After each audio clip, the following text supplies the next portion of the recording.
बानी हुने है ल गाइजहरू सुन्तला घरभित्र बसेर खाँदा भन्दा डाँडामा बसेर खाँदा चाहिँ बोक्रा पनि मिठो हुँदो रहेछ त्यही भएर हामी चाहिँ बोक्रैसँग टोकेको है यो चाहिँ सुन्तला भनेको त बोक्रेसँग खाने हो नि त कहिले भनेको लक्ष्मीले एकदम लागेपछि सुन्तला चाहिँ बोक्रेसँग खाने भनेर लक्ष्मीले भनेको होइन यो ठाउँमा बसेर खाँदा चाहिँ बोक्रैसँग खाँदा नि भिन्दै आनन्द आउँदो रहेछ हो त्यसैले हामी चाहिँ बोक्रैसँग सुरु गर्यौँ सुरु गऱ्यौँ नराम्रो नसोच्नु होला है सुन्तला पिकनिक आएको माथि डाँडामा यहाँ चाहिँ हामीलाई लक्ष्मीले पार्टी खानिदिएको सुन्तलाको ब्याज चाहिँ नगर्नु न सुन्तला पार्टी भनेर चाहिँ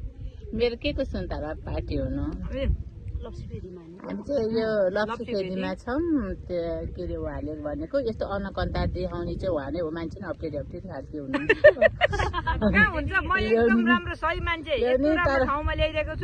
आउन चाहिँ अप्ठ्यारो थियो तर हावा र ऊ चाहिँ ठाउँ चाहिँ एकदम रमाइलो रहेछ अझ साथीहरू नि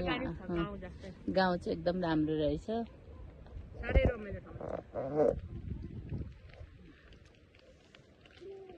लप्सी फेदीको भन छिटो मान्छेहरू कोही भए पनि त हुँदैन